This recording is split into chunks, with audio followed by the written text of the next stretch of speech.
कभी उत्तर प्रदेश की सत्ता में शासन करने वाली बहुजन समाज पार्टी को लोकसभा चुनाव में बड़ा झटका लगा है। बीते 10 सालों में बसपा का जनाधार घटकर आधा हो चुका है। इतना ही नहीं, इस लोकसभा चुनाव में प्रदेश की 17 सुरक्षित सीटों पर उसके 21 लाख से ज्यादा वोट कम हुए हैं, जो प्रत्याशियों की हार की वजह बने।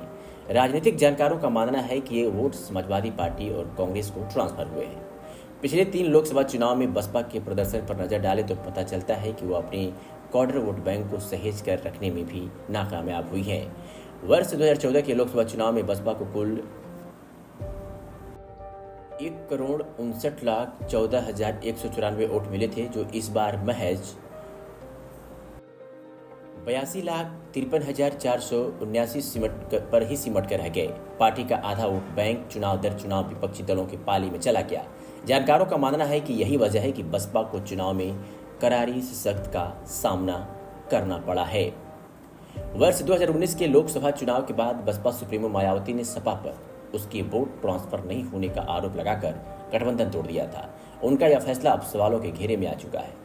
बसपा को बीते चुनाव में मिले वोटों का विश्लेषण करने पर पता चलता है कि उसे 2014 और 2019 के लोकसभा चुनाव में तकरीबन बराबर वोट मिले थे, जबकि आधी सीटों पर उसने अपने प्रत्याशी नहीं उतारे थे। वह इस चुनाव में किसी दल के साथ गठबंधन नहीं करने पर उसके वोट आधे रह गए और उसका कोई भी प्रत्याशी जीत के लायक वोटों के आसपास तक नहीं पहुंच सका। सुरक्षित सीटों पर बसपा का बुरा हाल हुआ है।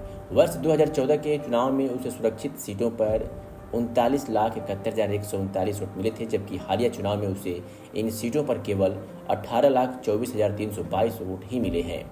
2019 के चुनाव में बसपा ने 10 जबकि सपा ने 7 सुरक्षित सीटों पर अपने प्रत्याशी उतारे थे।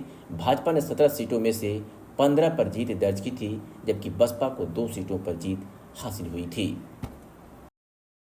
ऐसे ही अपने शहरों के तमाम छोटी और बड़ी खबरों को देखने के लिए 365 दिन खबर चैनल को सब्सक्राइब करें और बेल आइकन दबाना बिल्कुल ना भूलें।